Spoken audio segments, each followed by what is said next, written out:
ఈయన కాసిరెడ్డి శివాజీ గారు ఆయన యొక్క ఇక్కడ ప్రోగ్రాం గురించి ఈయన దీనికి స్లాబ్ పడడానికి ఏ విధంగా స్టీల్ సహకరించారు ఇందా లక్ష్మణరావు గారు చెప్పారు. ఆయన యొక్క మాటల్లో ఏ విధంగా జరగబోతుంది ఈ యొక్క కన్స్ట్రక్షన్ వివరాలు అడిగి తెలుసుకునే ప్రయత్నం చేద్దాం.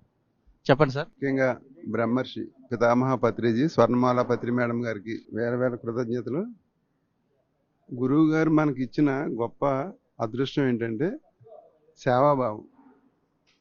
సేవ చేసుకునే అదృష్టం ప్రతి పిరమిడ్ మాస్టర్కి ఇచ్చారు.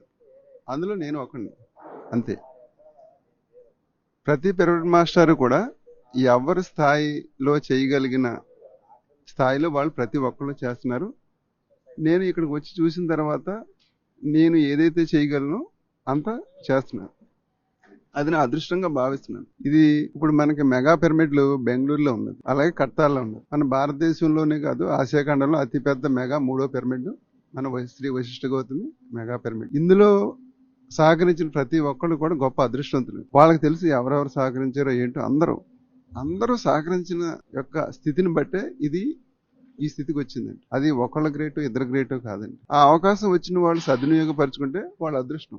ఎవరైతే అవకాశం వచ్చిందో ఆ అవకాశాన్ని మనం సద్వినియోగపరుచుకుంటే ఈ జన్మలో గొప్ప ధన్యత పొందినట్టండి. మరి ఏమైనా సరే లక్ష్మణరావు సార్, ఏమైనా సరే మీరు రేపు ఉగాది యజ్ఞానికి పిరమిడ్ పూర్తి అయిపోవాలని సార్ అన్నారు.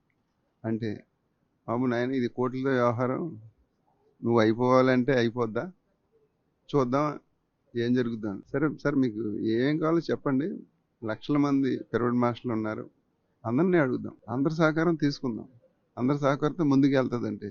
ఓకే సార్, ఈ మార్చి 16 నుంచి 22 వరకు ఏ విధంగా ఏర్పాట్లు జరగబోతున్నాయి అనేది చెప్పండి సార్. ఇక్కడ పిరమిడ్ మాస్టర్ల ఆధ్వర్యంలో లక్ష్మణరావు గారు చాలా కమిటీలు వేశారండి. స్టేజ్ కమిటీ అని, రిసీవింగ్ కమిటీ అని, అలాగే ట్రావెలింగ్ కమిటీ అని, అన్నదానం కమిటీ అని, ఎంతోమంది అందరూ మాస్టర్లు కూడా చక్కగా ఇక్కడ టీంలు ఏర్పాటు చేశారు. ఆ టీముల ద్వారాగా ప్రతి ఒక్కళ్ళు కూడా ఎవరి పనిలో వాళ్ళు నిమగ్నమై ఉన్నారు. ఇప్పుడు చేయవలసినంత ఏంటంటే మన దృష్టి పని మీద, ఎవరికి ఏ పని చెప్పారో ఆ పని మీద మన దృష్టి ఉంటే చక్కగా అద్భుతంగా ఈ ఉగాది యజ్ఞం మన అందరి కోసం.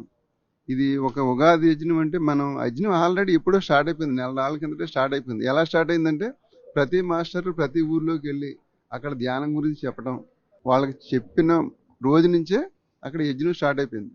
ఎక్కడ ప్రతి జిల్లాలో తూర్పుగోదావరి, పశ్చిమ గోదావరి, తెలంగాణ అన్ని ప్రదేశాల్లో మన బుక్స్ ఇవ్వటం జరిగింది. అందరూ కూడా చక్కగా ఈ యజ్ఞం ఆల్రెడీ స్టార్ట్ చేశారు.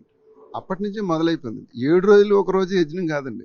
గురువుగారు నిజంగా అంటే అందరికీ ధ్యాన ప్రచారం చేయడానికి ఇలాంటి గొప్ప యజ్ఞాలు ఉన్నాయనేది నా భావన. చూసారుగా వారి మాటల్లో, అది ఈ 1 వీకే కాదు, ఇక యజ్ఞం ఆల్రెడీ ఈ చుట్టుపక్కల ప్రాంతాల్లో 1 మంత్ నుంచి స్టార్ట్ అయిందని చెప్పారు. తప్పకుండా వస్తారు సార్ అందరూ కూడా. Thank you sir.